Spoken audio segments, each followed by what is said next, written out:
A gente era pobre de maré de si, como dizia minha mãe. Isso nos anos 50, quando o Brasil era outro mundo.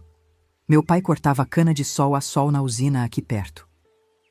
Chegava em casa tão cansado que mal falava. As mãos dele era tudo rachada, sangrava nos cantos. Minha mãe era lavadeira.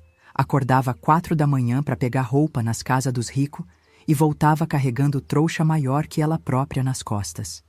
Limpava tudo no rio, usava sabão que ela mesma fazia com gordura velha. A pele dos braços dela era toda manchada de tanto lidar com soda. A seca naquela época era braba, viu? A gente morava num barraco de taipa que quando chovia forte, que era raro, ficava tudo atolado de lama. Éramos 8 irmãos, eu, a segunda mais velha. Comida era pouca, dividida em prato pequeno. Muitas vezes eu fingia que estava sem fome só para meus irmãos mais pequenos poder comer. Aprendi desde cedo que para sobreviver, às vezes é preciso mentir. Quando eu fiz 12 anos, veio a desgraça maior. Papai estava na roça, debaixo daquele sol de rachar, no mês de novembro, que é quando o calor aqui é de matar. Caiu de repente e não levantou mais. Foi insolação, disseram depois. Trouxeram ele para casa já sem vida, jogado em cima de uma carroça como se fosse um saco de cana. Nunca vou esquecer o cheiro dele naquele dia. Suor, terra e morte. Foi o dia que minha infância, aquela coisinha pequena que eu já nem tinha direito, acabou de vez. No dia seguinte do enterro, que foi feito sem caixão porque não tinha dinheiro, mamãe me chamou e disse: Zuzu, agora é nós que tem que dar conta. Você vai ter que largar a escola. Eu até gostava de estudar, sabia? Tinha aprendido a ler, escrevia meu nome, fazia conta. Mas não tinha como discutir. Naquele mesmo dia, guardei meu único caderno debaixo do colchão de palha e fui ajudar mamãe com as trouxas de roupa. A gente lavava para a família Mendonça, os donos de metade de Jequié naquela época. Eles tinham fazenda, loja, farmácia, tudo. O doutor Américo Mendonça era médico, o único que atendia os ricos da região. Na primeira vez que pisei na casa grande deles, fiquei besta. Tinha piso que brilhava, móvel de madeira tão bonito que dava medo de encostar, uma geladeira enorme, coisa que eu nunca tinha visto na vida. As crianças lá comiam tanta comida que jogava fora o que dava para alimentar minha família inteira por um dia. Mamãe era respeitada pelo trabalho dela porque deixava as roupas brancas que nem neve. Doutor Américo sempre falava: Dona Josefa tem mão de fada para deixar meus jalecos assim. Um dia ele me viu ajudando e disse: Essa menina é forte pro tamanho. Quantos anos tem? Mamãe respondeu toda orgulhosa: Fez 13 agora, doutor. Ele olhou para mim de um jeito que na época não entendi, mas hoje sei bem o que era. Quando crescer mais um pouco, pode vir trabalhar aqui em casa. Tamo precisando de uma mocinha esperta. A partir daquele dia, toda vez que a gente ia entregar roupa, ele perguntava: E aí, Zuraima, já cresceu o suficiente? Eu baixava a cabeça, sem graça. Aos 15 anos comecei a trabalhar na casa deles como empregada. Arrumava as camas, varria, lavava a louça. A dona Teresa, esposa dele, era uma mulher magra, sempre triste, falava pouco. Tinha 2 filhos que estudavam em Salvador e quase nunca estava em casa. Ela me tratava sem muito caso, nem bem nem mal. Doutor Américo era diferente. Me tratava como se eu fosse importante. Perguntava se eu sabia ler, se queria aprender as coisas. Ele me mostrou os livros de medicina dele, explicou como funcionava o corpo. Se é inteligente, Zuraima, não é qualquer pessoa que entende essas coisas. Na minha cabeça de menina, aquilo era um elogio danado. Ninguém nunca tinha me chamado de inteligente antes. Eu cresci uns 10 centímetros só com aquelas palavras. A dona Teresa não podia ter mais filho porque teve uns problemas no último parto. Doutor Américo falava disso comigo, o que achava esquisito. Por que um homem importante ia falar dessas coisas com uma empregadinha? Os ricos precisam de herdeiros, Uraíma. Família sem filho é árvore sem fruto. Ele dizia isso muito, sempre com uma cara de preocupação. Na hora eu não entendia que aquilo era uma isca, que ele estava me preparando. Minha mãe adoeceu quando fiz 17 anos. Uma tosse que não passava, foi definhando igual vela. Doutor Américo atendeu ela de graça, deu remédio, mas disse que era doença no pulmão, coisa grave. Morreu 6 meses depois, me deixando sozinha para cuidar dos irmãos menor. Foi aí que o patrão me ofereceu para morar na casa de empregada, no fundo do quintal deles. É melhor para você, Zuraima. Seus irmãos podem ficar com sua tia. Aqui você vai ganhar mais, comer melhor. Não tinha muita escolha, né? Aceitei.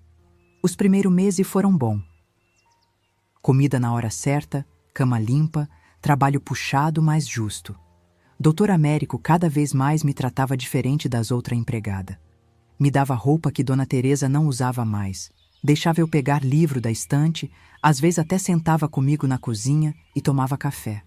Eu, burra, achava que era porque ele me via como uma filha que não teve. Foi quando fiz 18 anos que tudo mudou. Era um domingo, dia de folga. Eu estava no quartinho dos fundos, lavando umas roupas minhas, quando ele apareceu na porta. Tava com uma cara diferente, mais séria. Zuraima, preciso falar um negócio importante com você. Sentou na única cadeira que tinha, e eu fiquei em pé, sem jeito. Você sabe que eu sou médico, que cuido de muita família importante por aqui. Eu balancei a cabeça, sem entender onde ele queria chegar. Tem muita mulher fina, de família boa, que não consegue ter filho. É uma tristeza grande. Ele olhava para o chão enquanto falava. Descobri um jeito de ajudar essas famílias, mas preciso de alguém especial para isso. Alguém forte, saudável, inteligente. Aí ele olhou direto nos meus olhos. Alguém como você, Zuraima. Foi então que veio a proposta que mudou tudo. Você pode ganhar mais dinheiro em 1 mês do que sua mãe ganhou a vida toda. Mais do que vai ganhar em 5 anos trabalhando aqui. Meu coração disparou. Pensei logo nos meus irmãos, na possibilidade de dar escola, comida boa, roupa nova. O que eu precisaria fazer, doutor? Ele sorriu de um jeito que me deu um calafrio. Apenas emprestar seu corpo por um tempo, Zuraima. Só isso. Você é perfeita para isso. Não entendi na hora o que aquilo significava. Achei que era algum tipo de experiência médica, talvez doar sangue ou algo assim. O que eu não sabia é que tinha acabado de vender minha vida inteira, que meu corpo ia deixar de ser meu. E então, aceita? Perguntou ele, enquanto eu, sem entender direito no que estava me metendo, balancei a cabeça que sim. No mesmo dia que aceitei a proposta, Dr. Américo me levou para conhecer um lugar que eu nunca tinha reparado antes. No fundo da fazenda dos Mendonça, escondido por um laranjal grande, tinha uma casa que de fora parecia comum. Por dentro era outra história. Não era casa coisa nenhuma, era uma clínica escondida. Tinha sala com aquelas camas de hospital, aparelho que eu nunca tinha visto, uma salinha cheia de vidro com líquido esquisito. Tudo limpinho, cheirando a álcool, igual o hospital mesmo. Aqui é onde a gente ajuda a natureza a fazer o que ela não consegue sozinha, disse ele com aquele sorriso que hoje me dá ânsia só de lembrar. Olhei tudo aquilo sem entender direito. Tinha até enfermeira de verdade, uma mulher séria com cara de poucos amigos, que só olhou para mim e balançou a cabeça como quem diz, mais uma. Doutor Américo foi me explicando. Zuraima, vamos fazer um procedimento simples. Você vai receber uma sementinha que vai crescer na sua barriga. Por 9 meses, você vai cuidar dessa sementinha como se fosse sua filha. Depois, a gente entrega para a família, que não pode ter filho. Na hora, achei que ia ser tipo barriga de aluguel, coisa que hoje em dia é normal, mas naquela época ninguém falava nisso. Na manhã seguinte, me mandaram tomar banho com um sabonete especial, vestir uma roupa de hospital. Deitei naquela cama fria. Doutor Américo entrou com outro médico que nunca tinha visto. Eles me deram uma injeção que me deixou meio zonza, mas não dormi. Senti eles me abrindo com uns ferros gelados e colocando algo dentro de mim. Doeu pra caramba, mas eu aguentei calada. Ninguém me explicou direito o que estava acontecendo. Agora você vai ficar aqui uns dias, até a gente ter certeza que pegou, disse o doutor desconhecido, falando de mim como se eu fosse uma plantação. Depois de uma semana fazendo exame todo dia, Dr. Américo entrou no quartinho onde eu estava isolada com um sorriso grande. Deu certo, Zuraima. Você vai dar uma grande alegria para uma família muito importante. E foi aí que me explicaram as regras. Eu não podia contar para ninguém. Não podia sair daquela clínica até o bebê nascer. Não podia receber visita. Disseram que iam contar para os meus irmãos que eu tinha arrumado trabalho como enfermeira numa cidade longe. O dinheiro ia ser mandado para eles todo mês. É por pouco tempo, depois você volta para sua vida normal, mentiu o doutor Américo. A gravidez foi um pesadelo. Eu, que nunca tinha tido filho, não sabia o que era normal ou não. Vomitava tanto que às vezes achava que ia morrer ali mesmo. Tinha dor nas costas, nas pernas, em tudo. Quando o bebê começou a se mexer, foi a coisa mais doida do mundo. Conversava com ele baixinho, mesmo sabendo que não era meu. Desculpa, pequenininho, mas a tia não vai poder te criar. Mesmo assim, fui criando um amor estranho por aquela criaturinha que crescia dentro de mim. Como eu era boba. O pior não era a dor física, era a solidão. Ficava sozinha o dia todo, num quarto pequeno com uma janela que nem abria direito. Só via a enfermeira carrancuda que vinha medir minha pressão e o doutor Américo que aparecia vez ou outra para examinar a barriga. Para não ficar louca, comecei a cantar as músicas que minha mãe cantava, a contar as manchas na parede, a imaginar como seria a família que ia receber aquele bebê. Será que vão tratar bem? Será que vão contar de onde veio? Pergunta besta, agora sei. Quando completei 9 meses, as dor começou. Pensei que ia morrer, juro por Deus. Gritava, mas ninguém vinha me acudir. Depois de horas assim, finalmente me levaram para a sala de parto improvisada. Doutor Américo e o outro médico estavam lá, junto com a enfermeira. Me amarraram as mãos na cama. Isso nunca vou esquecer. Disseram que era para eu não me mexer, mas hoje sei que era para eu não pegar o bebê. Pari uma menina. Ouvi o choro dela, forte, saudável. Deixa eu ver, implorei. Nem pensar, respondeu o outro médico, virando de costa e saindo com meu bebê nos braços. Não pude nem tocar nela, nem saber o nome que deram, nem a cor do cabelo. Nada. Me deram uma injeção que me fez dormir. Quando acordei, meus peitos estavam enfaixado apertado, doendo de tanto leite. A enfermeira me deu um remédio amargo. É para secar o leite, esquece que teve filho. Como se fosse fácil, né? Como se a gente pudesse arrancar um pedaço do coração assim, sem mais nem menos. Fiquei uns 15 dias me recuperando, chorando escondido. Quando melhorei, doutor Américo apareceu com um envelope. Tá aqui sua primeira parte do pagamento. Fez um ótimo trabalho. Abri e tinha mais dinheiro do que jamais tinha visto na vida. Fiquei olhando aquelas notas sem acreditar. Quando posso voltar para casa? Perguntei. Ele sorriu daquele jeito que me dava calafrio. Logo, logo. Mas antes, vamos começar a preparar você para o próximo. Foi aí que entendi que não ia ser só uma vez. Que aquele pesadelo estava apenas começando.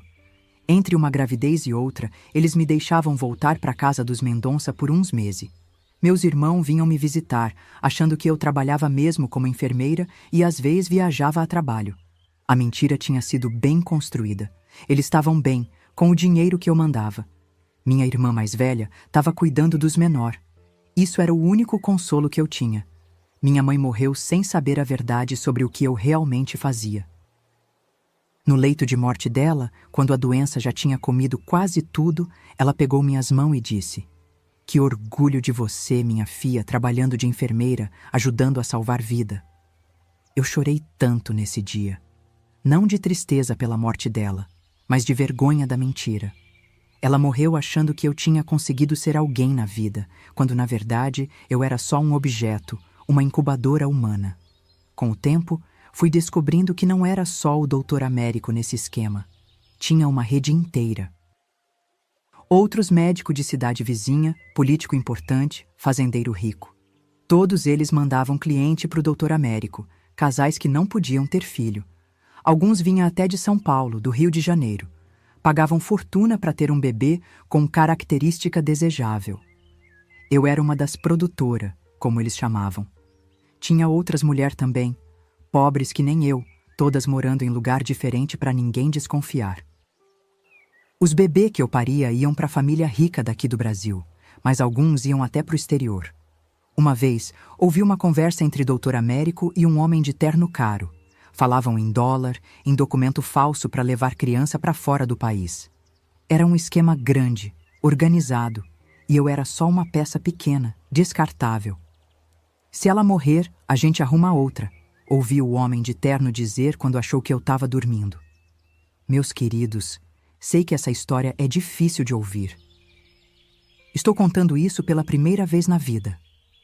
Se essa história te tocou de alguma forma, saiba que o canal Vovós do Brasil se mantém com a ajuda de vocês.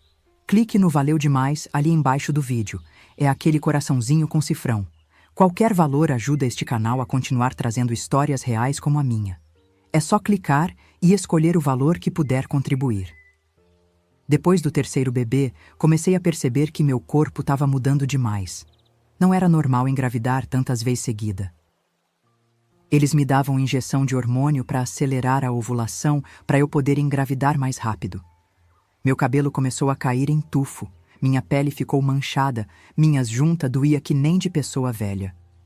Vivia com dor de cabeça forte, tontura. Às vezes sangrava fora de hora, mas eles nem ligavam. Normal, passa logo, dizia a enfermeira sem nem olhar na minha cara. O pior era o que fazia com minha cabeça. Um dia estava feliz, outro queria morrer. Chorava por qualquer coisa, tinha pesadelo horrível.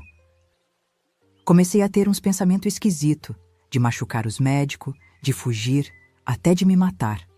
Nunca fui de pensar maldade com ninguém, mas depois de tanto sofrimento, a gente muda. A gente endurece por dentro ou quebra de vez. Eu estava quase quebrando. Cada gravidez era diferente. Teve uma vez que o bebê veio antes do tempo, pequenininho, fraquinho. Ele estirou na pressa, nem me deixou ver. Ouvi depois que não sobreviveu. Nem isso me contaram direito. Noutra vez, tive 2 de uma vez, gêmeos. Foi o parto mais doloroso. Achei que ia partir no meio. Os 2 saiu vivo, chorando forte. Era menino e menina. Até hoje me pergunto se ficaram junto ou separaram. No meio disso tudo, o pior mesmo era ver meu sonho morrendo. Antes de tudo isso, eu queria estudar, quem sabe virar professora de verdade. Queria casar, ter minha própria família. Mas cada bebê que saía de mim levava um pedaço desse sonho. Quanto mais o tempo passava, mais eu me sentia vazia, como se meu corpo fosse só uma casca sem nada dentro. A cada ano que passava, mais difícil ficava esconder o que eu fazia. Inventavam desculpa para os meus irmãos, para os vizinhos. Diziam que eu viajava muito a trabalho, que cuidava de paciente em outra cidade. A verdade é que eu vivia presa naquela clínica escondida, entre uma barriga e outra. Quando eu aparecia em público, era sempre de noite, sempre escondida, sempre com ordem para não falar com ninguém. Depois do 15º bebê, percebi que ia morrer se continuasse assim.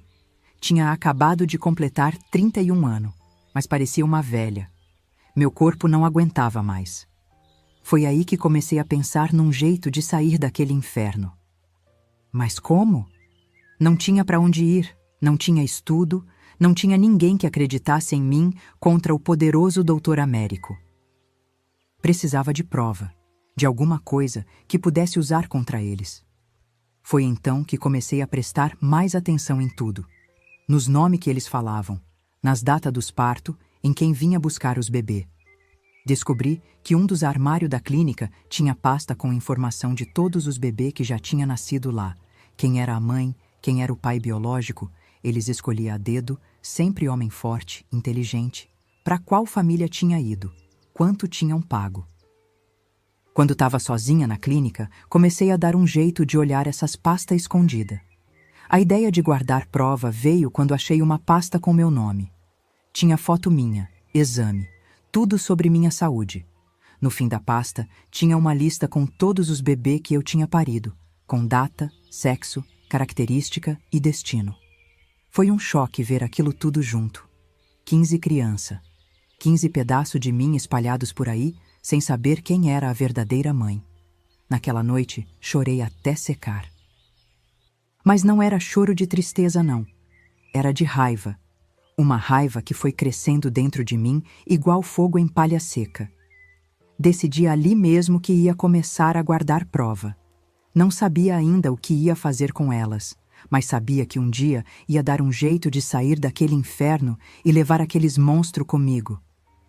Comecei roubando uma caneta e um caderninho da enfermeira. Escondi debaixo do colchão.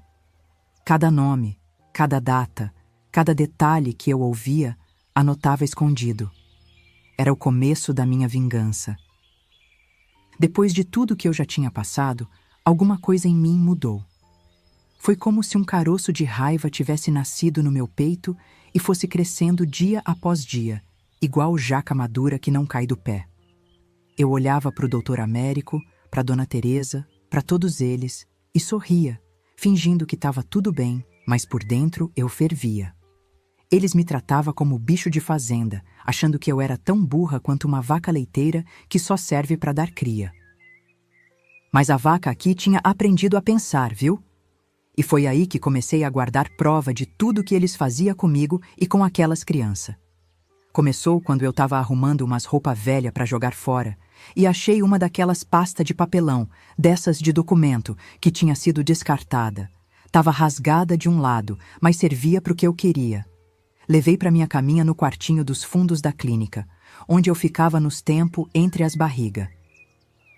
Abri o colchão velho com uma tesourinha que eu tinha escondido, fiz um buraco pequenininho no forro e enfiei a pasta lá dentro. Era meu primeiro esconderijo, o lugar onde eu ia guardar cada pedacinho de informação que eu conseguisse roubar daqueles demônios de jaleco branco. A primeira coisa que consegui foi um pedaço do meu próprio prontuário. Um dia que a enfermeira carrancuda deixou a sala sem trancar a porta, eu entrei rapidinho e peguei a folha que tinha as datas de todos os meus partos. Dobrei bem pequena e escondi dentro da minha roupa. Quando voltei para o quartinho, enfiei na pasta do colchão. Era pouca coisa, mas foi o começo. Depois disso, cada vez que ficava sozinha nos corredores ou na sala de exame, eu pegava alguma coisa. Receita médica usada, anotação de dosagem de remédio, até conta de luz da clínica que tinha o nome verdadeiro do lugar. O problema é que papel não provava muita coisa. Eu precisava de algo que mostrasse às crianças, que provasse que elas existiam e era tirada de mim. Foi aí que tive a maior sorte da minha vida. Um dia chegou na clínica um homem rico de São Paulo para buscar um bebê. O 16º que eu tinha parido. Esse homem era diferente dos outros, falava alto, se achava importante. Trouxe uma mala cheia de coisa cara e entre elas tinha uma máquina de fotografia, dessas que o retrato sai na hora. Polaroid, ouvi ele dizer o nome. Ele deixou a mala num canto enquanto ia conhecer a criança e eu, que estava limpando o chão pertinho, consegui tirar a máquina sem ninguém ver. Foi a única vez na vida que roubei algo, mas não me arrependo nem um pouquinho. Escondi a máquina no mesmo lugar da pasta, depois de quebrar a cabeça para entender como é que o diabo daquilo funcionava. Descobri que ela já vinha com uns papel fotográfico dentro. Não muitos, mas o suficiente para o meu plano.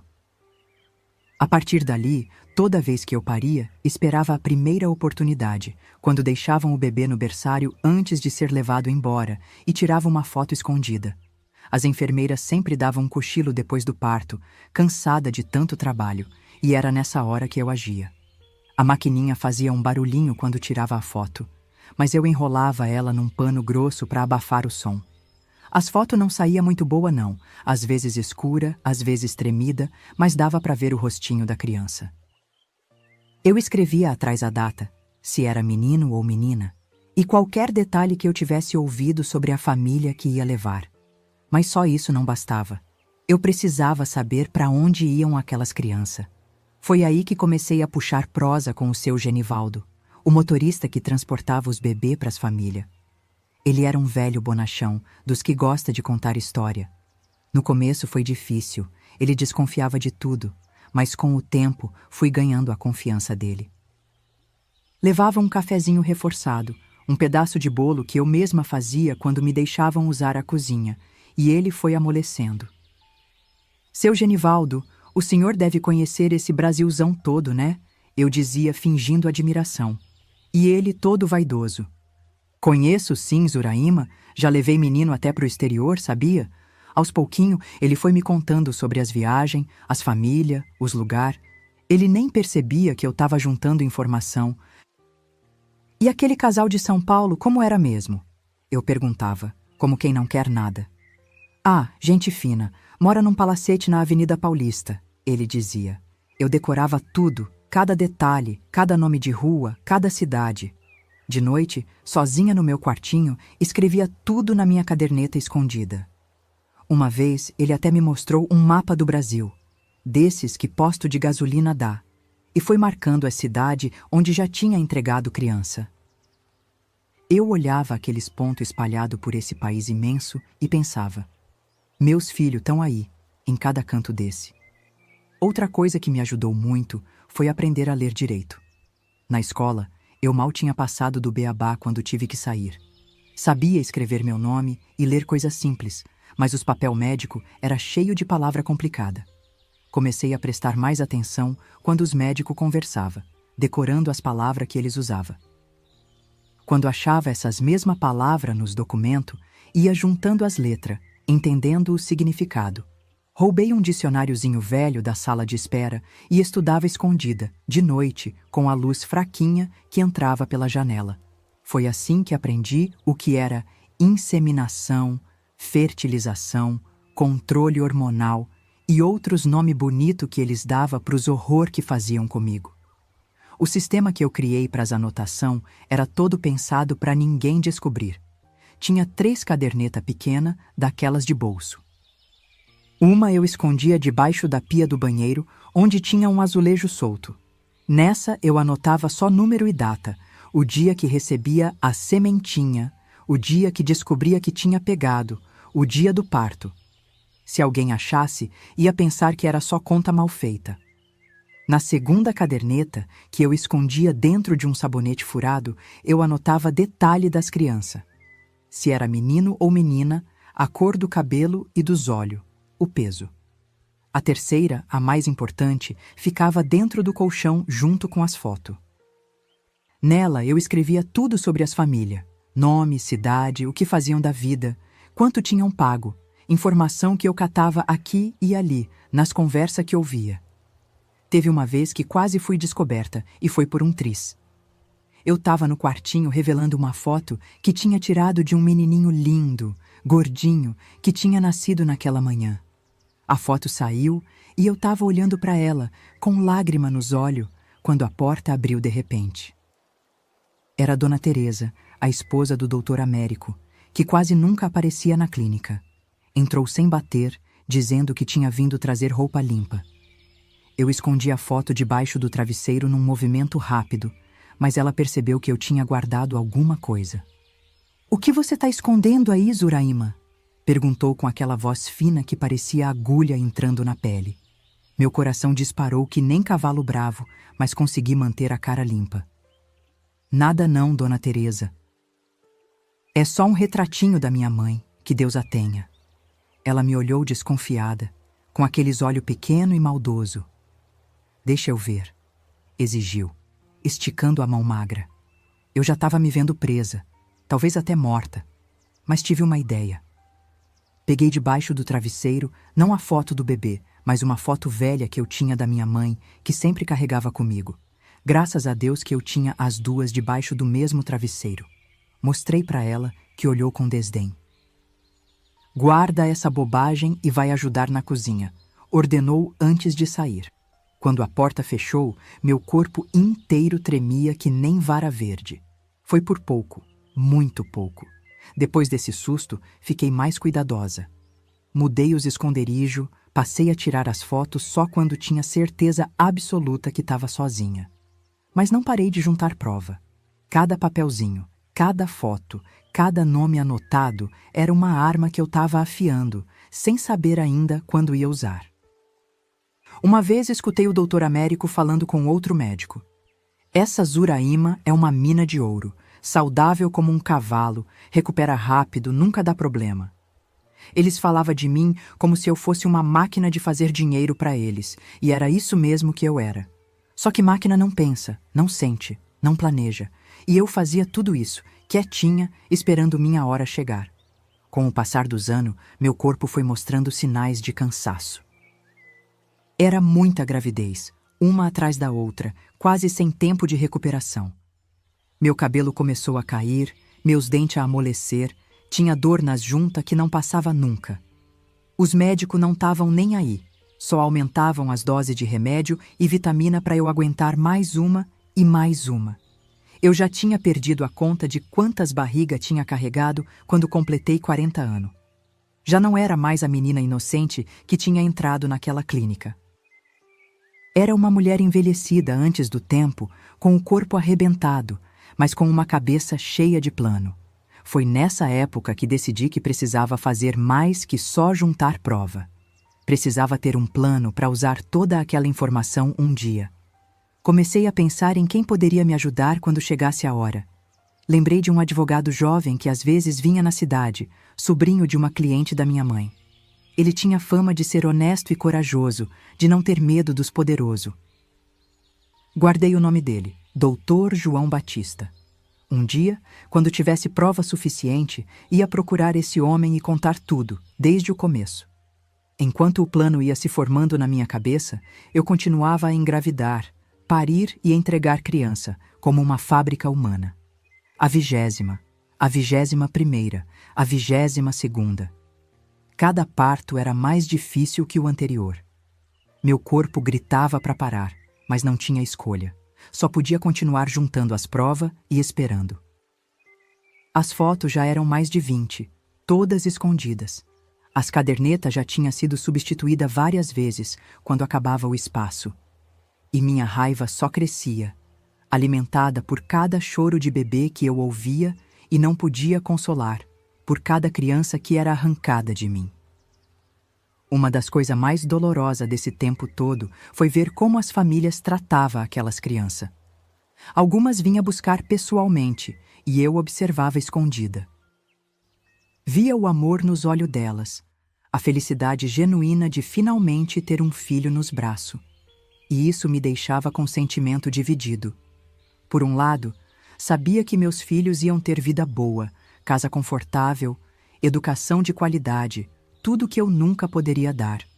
Por outro, a dor de saber que esse amor era construído em cima do meu sofrimento, da exploração do meu corpo, da mentira. Nenhuma daquelas famílias sabia, ou fingia não saber, como aquelas crianças tinham vindo ao mundo. Olha, eu duvido que você tenha coragem de deixar um like nesse vídeo. É uma história pesada demais, né? Mas se você acha que essa vovó aqui teve coragem de enfrentar tudo isso e merece seu apoio, me prova que estou enganada e aperta esse botão de like. Vamos ver se você é tão corajoso quanto eu tive que ser. Continuando minha história, aos poucos fui descobrindo mais sobre o esquema todo. Não era só o Dr. Américo e sua clínica. Era uma rede grande com médico, advogado, político, gente graúda. Eles tinham outras mães de aluguel como eu, espalhadas por várias cidades do interior, todas pobres, todas desesperadas.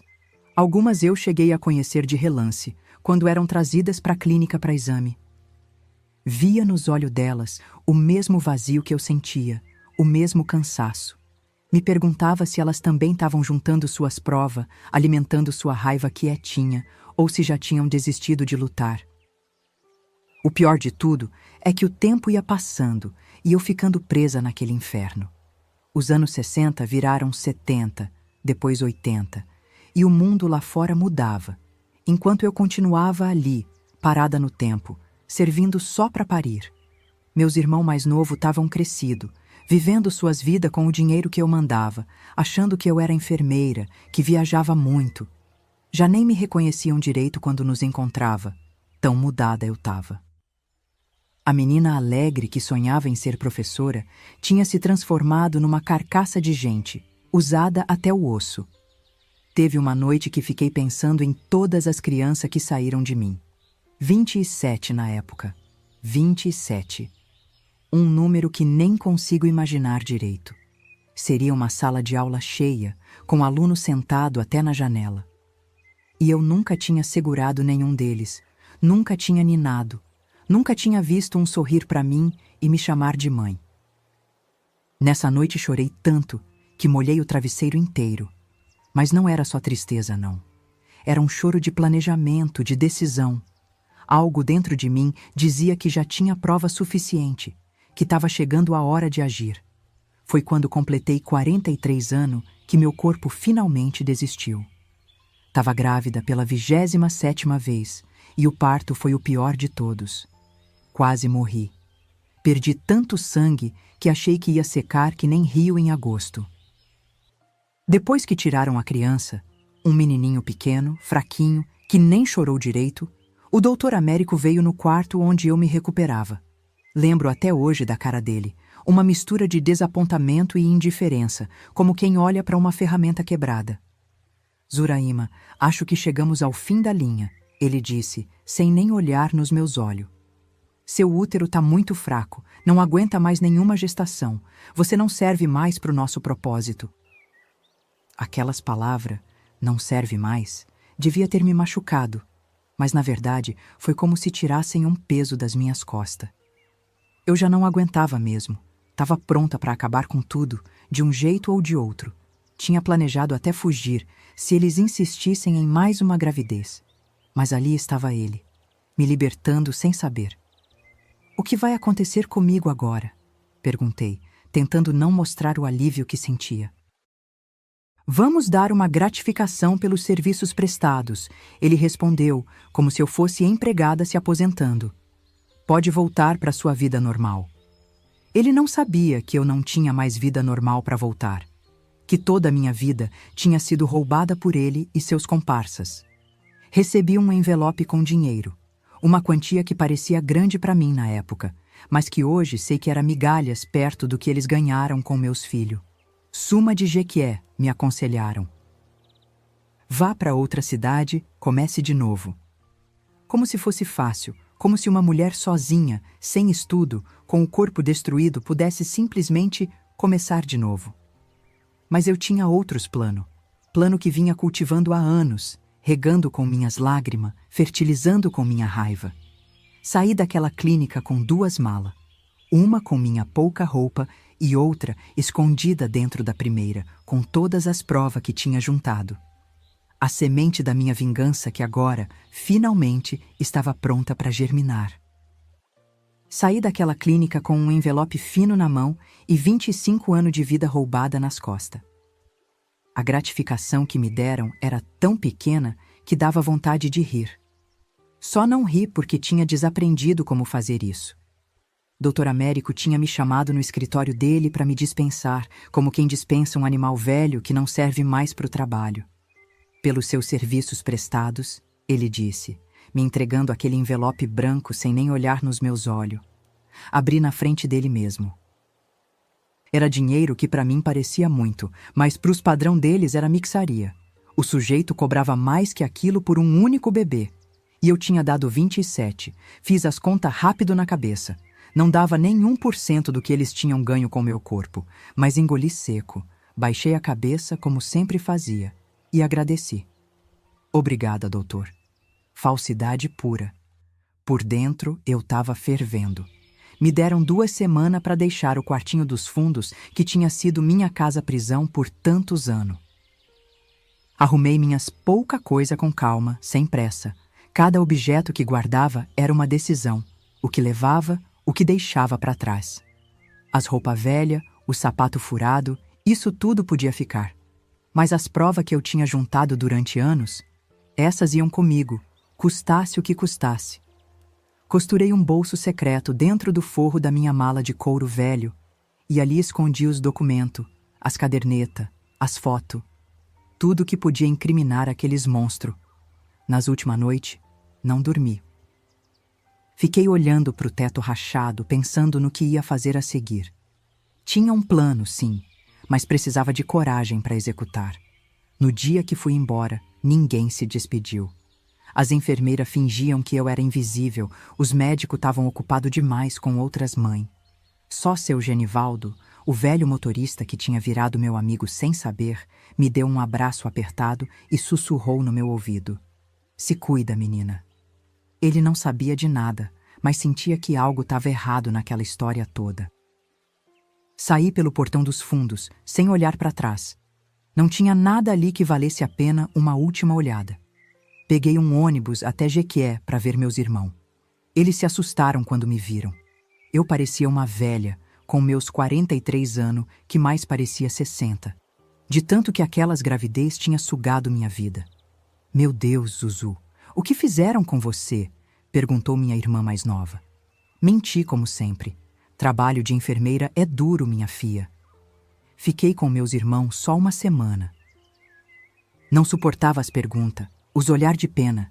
E tinha medo, muito medo que os Mendonça descobrisse onde eu estava e viesse atrás de mim. Ou pior, que fizesse algo contra minha família. Então decidi seguir com meu plano. Peguei um ônibus para Salvador, a capital. Nunca tinha ido numa cidade tão grande. Fiquei perdida com tanto movimento, tanto barulho. Mas não tinha tempo para admirar nada. Fui direto procurar o tal advogado que tinha guardado o nome na memória. Doutor João Batista. Não foi fácil achar. Andei por rua que subia e descia, perguntando, me perdendo. Acabei encontrando o escritório dele num prédio velho no centro da cidade. Era um lugar simples, não desses escritórios chique de novela, mas estava limpo e organizado. O doutor João Batista não era como eu imaginava. Tinha esperado um homem mais velho, sério, desses que mete medo só de olhar. Mas era um rapaz novo, não devia ter nem 30 anos, negro, com um jeito manso de falar que me deixou mais tranquila. Quando entrei na sala dele, tremia tanto que mal conseguia segurar minha mala. "Em que posso ajudar a senhora?" Ele perguntou com educação. Respirei fundo e falei de uma vez. "Doutor, preciso de ajuda para processar um grupo de médico e família rica que me usaram como fazenda de criança durante 25 anos." Ele arregalou os olhos, me olhou de cima a baixo e, em vez de me mandar embora como eu temia, apontou para a cadeira na frente da mesa dele.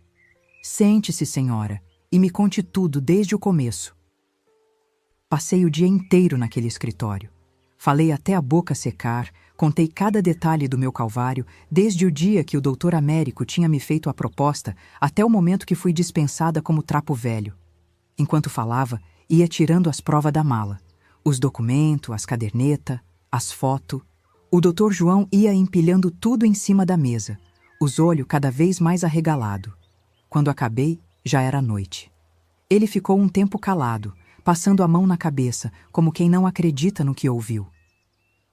"Dona Zuraima", disse finalmente, "isso é o caso mais grave de exploração humana que já vi na minha vida. É criminoso em tantos níveis que nem sei por onde começar." Ele pegou uma das fotos de um bebezinho recém-nascido e balançou a cabeça. "Quantos foram?" 27, respondi, sentindo o peso desse número. Meu Deus do céu! Nos dias seguintes, começamos a trabalhar no caso. O doutor João não era de Salvador. Tinha vindo do Rio de Janeiro. O que era bom, não tinha medo dos poderosos da Bahia. Ele passou uma semana estudando as provas, organizando tudo, fazendo anotação. Me hospedou na casa da irmã dele, uma moça boa que não fazia pergunta. Depois de 7 dias, ele me chamou de volta no escritório. "Dona Zuraima, temos 2 opções. Podemos ir na justiça e tentar um processo criminal, o que vai ser longo, doloroso e sem garantia de sucesso, porque essas famílias têm muito poder. Ou podemos confrontá-los diretamente, mostrar o que temos e negociar um acordo." Eu não tive dúvida. "Quero olhar na cara deles, doutor.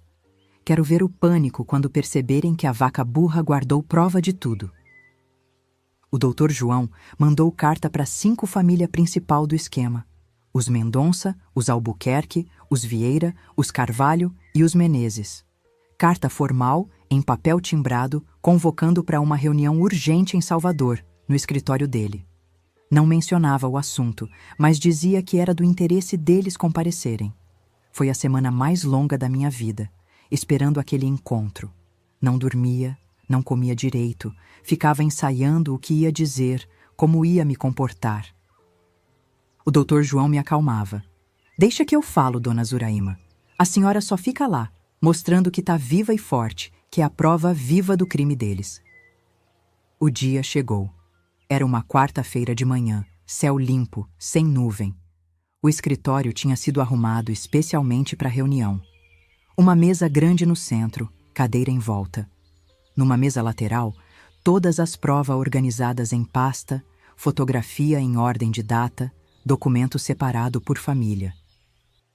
Eu estava sentada num canto, vestida com a melhor roupa que tinha conseguido comprar. Um vestido azul simples, mas limpo e passado. O coração batia tão forte que achei que ia explodir. Quando a porta abriu e eles começaram a entrar, tive que segurar na cadeira para não cair. Ali estavam eles, os monstros dos meus pesadelos. Dr. Américo Mendonça, agora mais velho e acabado, mas com o mesmo olhar frio. Dr. Clóvis Albuquerque, o sócio dele na clínica. O velho Menezes, dono de quase todas as terras de Jequié. O senador Carvalho, que financiava o esquema, e o juiz Vieira, que garantia que nada fosse investigado. Todos homem, todos rico, todos poderoso. E todos pararam de respirar quando me viram sentada ali. O que significa isso? Foi o Dr. Américo quem perguntou, a voz tremendo de raiva. O que essa mulher está fazendo aqui? O Dr. João, calmo como sempre, apontou para as cadeiras. Por favor, senhores, sentem-se. Temos muito a discutir. Eles se sentaram, desconfiado, me olhando como se eu fosse um fantasma. E de certa forma era mesmo. O fantasma do crime deles que tinha voltado para assombrar. O Dr. João começou a falar, explicando quem eu era, o que tinha sofrido, por quanto tempo. Enquanto falava, ia mostrando as provas. As fotos das crianças, os documentos da clínica, minhas cadernetas com as datas, os nomes das famílias que tinham recebido os bebês, quanto tinham pago. A cara deles foi mudando, do desdém inicial para o pânico completo. É absurdo! Essa mulher é louca! Gritou o senador Carvalho, batendo na mesa. Mas sua voz traía o medo. O Dr. João continuou, calmo. Temos prova suficiente para acabar com a vida de todos nessa sala. Prova de exploração humana, tráfico de bebê, falsificação de documento, sonegação de imposto. A lista parecia não ter fim. Um por um, eles foram perdendo a cor, como se tivessem visto o próprio caixão aberto na frente deles. O que vocês querem? Perguntou finalmente o juiz Vieira, sempre o mais prático. Dinheiro? É isso? O Dr. João olhou para mim, me dando a deixa que tínhamos combinado. Me levantei, trêmula mas decidida, e falei pela primeira vez. Quero justiça. Mas sei que gente como vocês nunca vai para a cadeia de verdade. Então, vamos fazer um acordo. O acordo foi simples. Uma pensão vitalícia para mim, suficiente para viver com conforto e dignidade pelo resto da vida. Dinheiro depositado todo mês numa conta que o Dr. João abriu no meu nome. Sem atraso, sem desculpa. Em troca, as provas ficariam guardadas num cofre de banco, lacrada. Se algum dia o dinheiro deixasse de cair, ou se algo acontecesse comigo ou com minha família, tudo seria entregue à imprensa, ao Ministério Público, à polícia. É um seguro de vida, explicou o Dr. João. Eles não tiveram escolha. Assinaram os papel, juraram cumprir, saíram dali de cabeça baixa, destruído. E eu senti um alívio tão grande que chorei. Não tinha conseguido justiça completa, mas tinha arrancado deles o que nunca imaginariam me dar: respeito e minha liberdade. Com o dinheiro da pensão, comprei uma casinha simples em Jequié, com quintal grande onde plantei toda sorte de fruta e verdura. Trouxe meus irmãos mais novos para morar comigo, paguei estudo para o sobrinho. Comecei uma vida nova, aos 43 anos. Os Mendonça e as outra família cumpriram o acordo à risca. O dinheiro nunca atrasou. Acho que morriam de medo só de pensar nas provas guardadas naquele cofre. O Dr. João ainda me visitava de vez em quando. Virou um amigo querido. Foi ele que me ajudou a comprar uns lotes de terra na cidade, que com o tempo valorizaram e me deram mais segurança ainda. Mas nem todo o dinheiro do mundo apagava a dor de ter perdido meus filhos. Eles estavam espalhados pelo Brasil, crescendo, vivendo suas vidas, sem saber quem era sua verdadeira mãe. Nos primeiros anos depois do acordo, evitava sair muito. Tinha medo de encontrar alguma das famílias na rua, de dar algum motivo para eles quebrarem o trato. Mas com o tempo, fui ganhando confiança.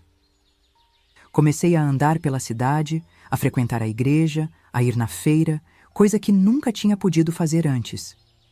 E foi numa dessas saídas que aconteceu o mais estranho. Vi de longe um rapaz que era a cara do meu irmão quando jovem. Mesma boca, mesmo jeito de andar. Meu coração deu um pulo.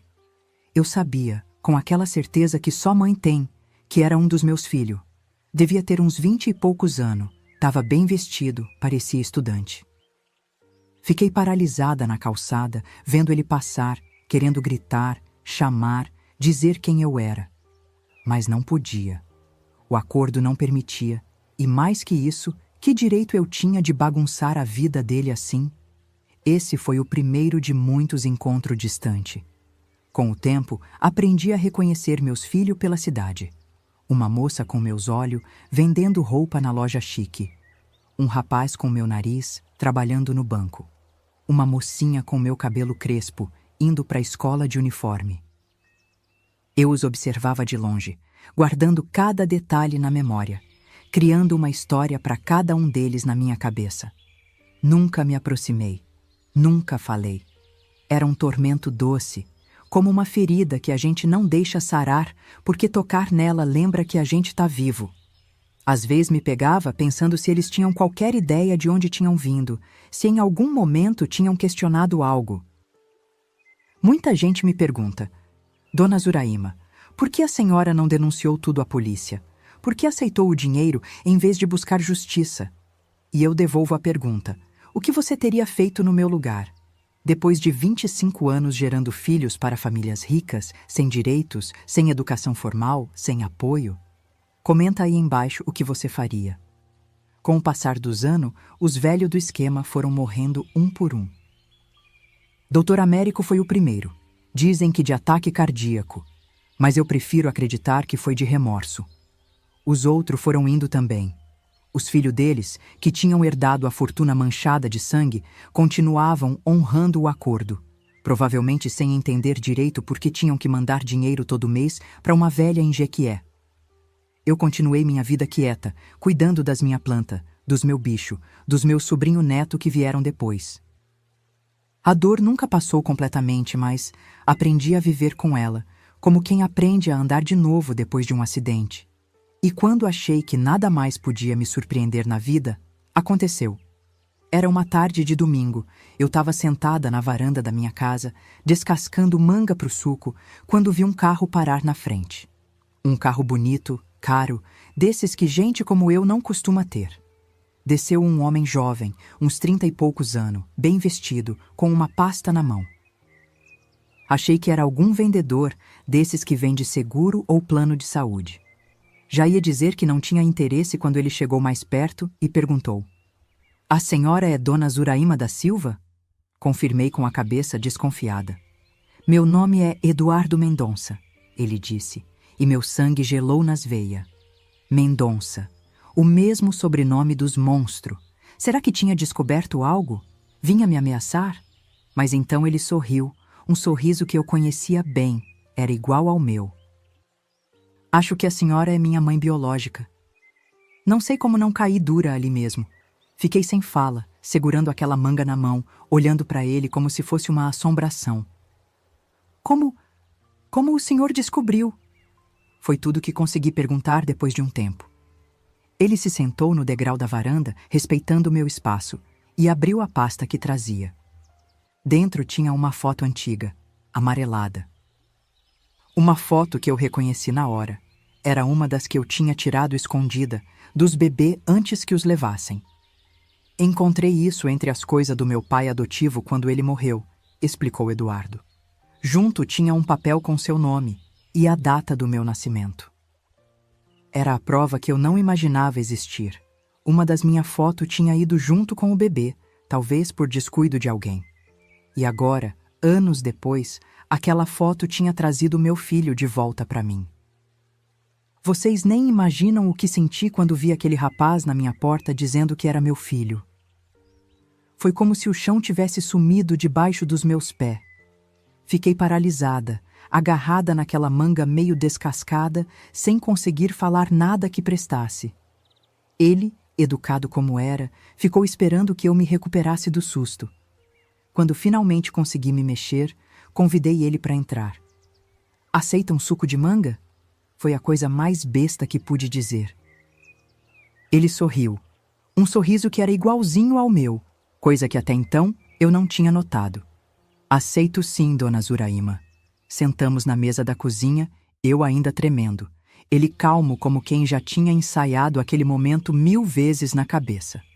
Enquanto eu preparava o suco, lá se foi minha mente, girando que nem carrossel desgovernado. Era ele mesmo? Será que não era alguma armadilha dos Mendonça? Será que depois de tantos anos eles tinham mandado alguém para me testar, ver se eu ainda guardava as provas? Mas olhando para o rosto dele, não tinha como negar.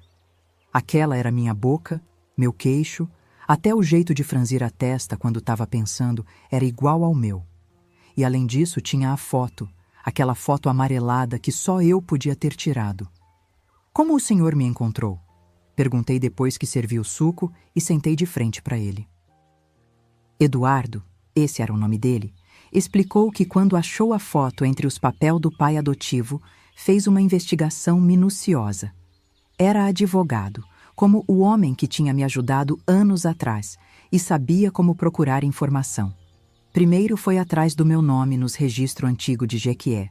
Depois procurou se tinha alguma pensão sendo paga regularmente por alguma das famílias envolvidas.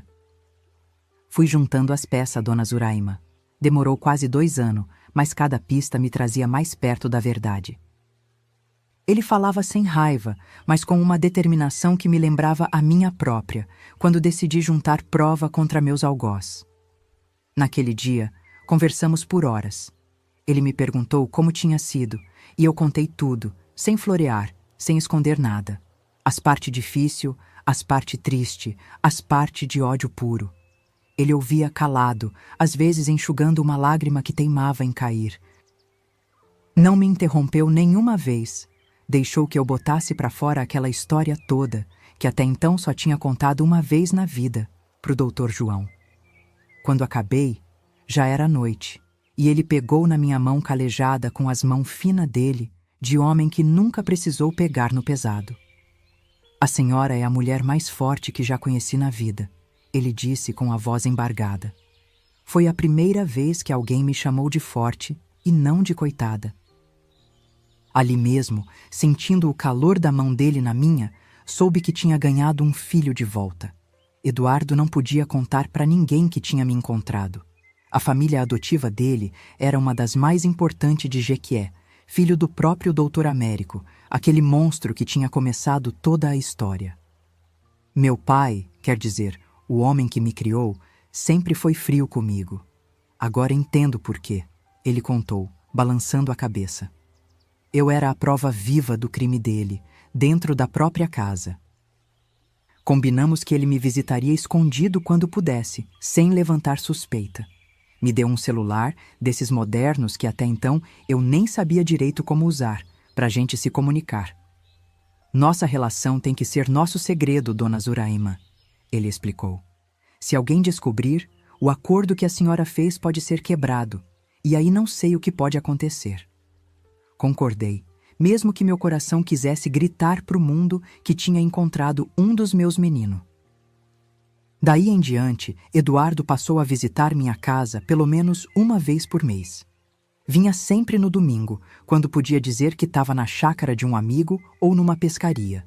Trazia presente, não coisa cara, que ia chamar atenção quando ele voltasse para casa, mas coisinha pequena, significativa.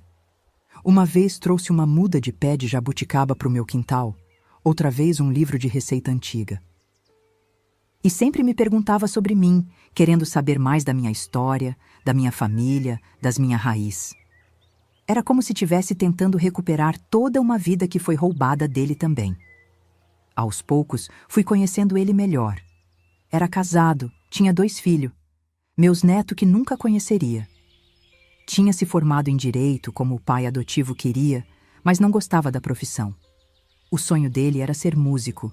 Tocava violão escondido, quando ninguém estava olhando.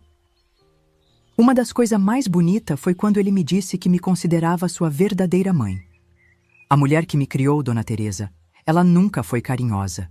Era como se eu fosse um troféu que ela exibia nas festas, não um filho, ele confidenciou num desses domingos. Sempre senti que tinha algo errado, que não pertencia àquela família. Agora sei por quê. Ele me chamava de Dona Zuraima na frente dos outros, mas quando estava só nós dois, às vezes deixava escapar um mãe que derretia meu coração inteiro. Na primeira vez que ouvi essa palavra saindo da boca dele, chorei tanto que molhei a toalha da mesa. Era a palavra que eu tinha esperado escutar por mais de 40 anos.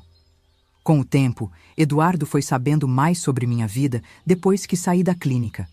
Contei como tinha investido o dinheiro da pensão, primeiro comprando a casinha onde morava, depois uns pedaços de terra na beirada da cidade.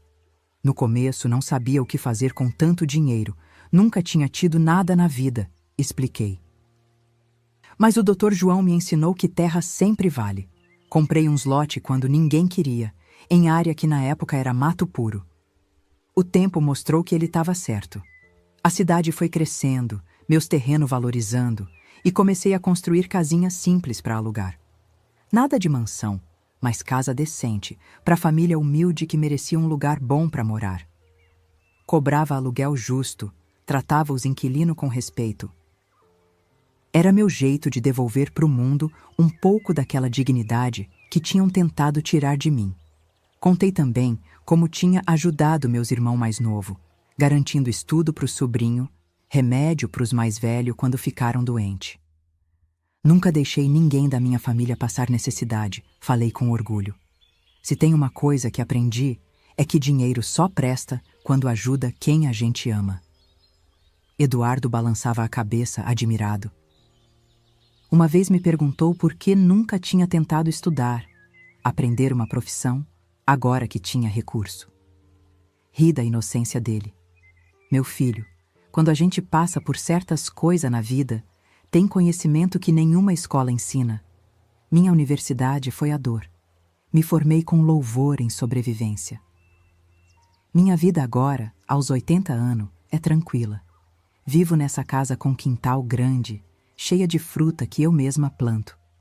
Tenho meus bichos, cachorro, gato, galinha, tudo misturado.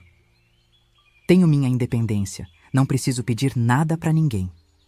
Todo mês cai na minha conta o dinheiro da pensão que os Mendonça e as outras famílias ainda pagam, mesmo depois de tanto tempo. Os velhos morreram, mas os filhos continuam honrando o trato, provavelmente sem nem saber direito o motivo. Além disso, tenho a renda dos aluguel, que me dá uma segurança extra. Não é vida de rica, mas é muito mais do que jamais sonhei ter quando era aquela menina que lavava roupa no rio com a mãe. Ainda vejo de longe alguns dos meus outros filhos. Jequié não é cidade grande, a gente sempre acaba se cruzando. Tem uma que é médica no hospital municipal. Sinto um orgulho danado quando ouço falar bem dela. Outro virou professor da escola técnica. Uma das meninas tem uma boutique no centro. Todos bem de vida, todos sem fazer ideia de quem é aquela senhora que às vezes para na calçada só para ver eles passando. Eduardo queria contar para eles, juntar todos os irmãos, mas eu não deixei. Cada um tem sua vida, filho. Já é difícil demais para você carregar esse segredo. Imagina para eles, que cresceram sem questionar nada. Ele entende, mas não concorda. Diz que todo mundo tem direito de conhecer sua história verdadeira. Talvez um dia eu mude de ideia. Por enquanto, prefiro observar de longe, guardando cada visão deles como tesouro. O que mais me dói quando olho para trás não é o que fizeram comigo, embora isso seja horrível por si só. É saber que o que passei não foi caso isolado, que tinha outras mulheres como eu, espalhadas por esse Brasil, sendo usada e descartada quando não serviam mais, e que ainda hoje, de jeito diferente, mas com a mesma crueldade, mulheres pobres são exploradas por quem tem poder. As coisas melhorou muito, me disse uma vez Eduardo querendo me consolar. Mas eu, que vejo o mundo com o olho de quem já viu de tudo, sei que a exploração só mudou de roupa. Agora vem vestida de oportunidade, de emprego, de favor. As patroas ricas que pagam mixaria para a empregada que cria os filhos delas não são tão diferentes do doutor Américo. A diferença é que hoje tem lei, tem direito, tem gente que fiscaliza. Pouco, mas tem. Já vi menina nova aqui do bairro indo trabalhar em casa de família sem carteira assinada, ganhando menos que o salário mínimo, sendo humilhada dia sim, outro também. Quando posso, chamo elas para conversar, conto um pouco da minha história. Não tudo, claro, mas o suficiente para abrir os olhos delas. Seu corpo é seu, sua dignidade também. Ninguém tem o direito de tirar isso de você, digo sempre. Algumas escuta, outras acham que é papo de velha caduca. Mas planto a semente. Se germinar em uma só, já valeu a pena. As mulheres da minha época não tinham escolha, não tinha voz, não tinha para onde correr. Era aceitar o que vinha ou morrer de fome, simples assim. Hoje tem mais caminho, mais porta aberta. Não para todas, é verdade, mas mais do que antes. Por isso digo para as jovens, estude. Não importa quanto tempo leve, quanto sacrifício custe. O conhecimento é a única coisa que ninguém pode tirar de você. Se eu soubesse ler direito desde cedo, talvez tivesse percebido mais rápido o que estava acontecendo comigo. Talvez tivesse encontrado ajuda antes. Não vou desperdiçar essa lição que aprendi na carne. Outro conselho que sempre dou: confie no seu instinto. Se algo parece bom demais para ser verdade, geralmente é mentira mesmo. Quando o doutor Américo me ofereceu ganhar mais em um mês do que minha mãe em um ano, meu estômago gelou. Mas a necessidade falou mais alto que o instinto. Hoje, ensino as meninas a ouvir esse frio na barriga, esse aviso que nosso corpo dá quando tem perigo por perto. O corpo sabe, minha filha. Ele sempre sabe antes da cabeça entender. E mais importante de tudo, nunca, jamais, deixe que ponham preço na sua dignidade. Sei que quando a fome aperta, quando tem criança pequena para alimentar, quando não tem mais nenhuma porta aberta, a gente faz o impossível para sobreviver. Não julgo ninguém por isso. Eu mesma aceitei o que me ofereceram quando não via outra saída. Mas se puder escolher, escolha sempre ser dona do seu nariz, mesmo que isso signifique ter menos. A liberdade de decidir sobre seu próprio corpo, sua própria vida, não tem preço. Essa é a sabedoria que minhas cicatrizes me ensinaram.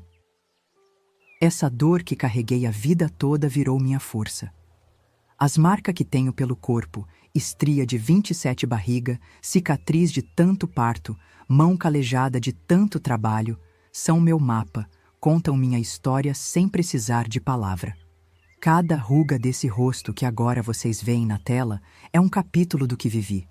Não tenho vergonha de nenhuma delas. São prova de que sobrevivi, de que não deixei que me quebrassem por completo. Eduardo agora vem me visitar com mais frequência. O pai adotivo dele morreu há alguns anos e ele se sente mais livre para estar comigo. Ainda mantemos nosso segredo, mas já não tem tanto medo. Às vezes traz os filhos dele, meus netos, para me ver. Apresenta como Dona Zuraima, uma amiga querida da família. Os meninos não sabem quem sou de verdade, mas sinto que gostam de mim. O mais novo, que tem 8 anos, uma vez me perguntou: por que a senhora parece tanto com meu pai? Engoli seco e respondi: é que gente boa sempre parece uma com a outra, meu filho. Ele riu, satisfeito com a resposta boba, e voltou a brincar no quintal. Um dia talvez ele saiba a verdade. Até lá, me contento em ver ele correndo atrás das galinhas no meu terreiro, livre e feliz como eu nunca pude ser na idade dele. Das 27 crianças que pari, só reencontrei uma. Mas essa uma trouxe de volta um pedaço da minha alma que tinha perdido. Cada domingo que passa comigo é um presente que nunca esperei receber. Quando ele vai embora, fico na janela vendo o carro se afastar, com um aperto no peito que é diferente da dor antiga. É um aperto doce, de quem tem algo precioso a perder. Foi Eduardo que me convenceu a contar minha história nesse vídeo. Mãe, tem muita gente que precisa ouvir o que a senhora viveu. Vai ajudar outras mulheres, ele disse. Relutei no começo. Quem ia querer ouvir história de uma velha como eu? Mas ele insistiu. Trouxe esse pessoal com câmera e aqui estou. Eu sou Zuraima da Silva, tenho 80 anos e essa é a história da minha vida. A mulher que pariu 27 filhos para os outros e encontrou um jeito de fazer justiça com as próprias mãos. Se quer ouvir mais histórias como a minha, histórias que ninguém tem coragem de contar, se inscreva agora no canal Vovós do Brasil. Tem muita vovó por aí com história para contar, minhas queridas. E não se esqueçam de clicar nesses quadrados que estão passando na tela agora. Ali tem mais histórias de mulheres guerreiras como eu, que enfrentaram o mundo com a força que só nós, mulheres, conhecemos.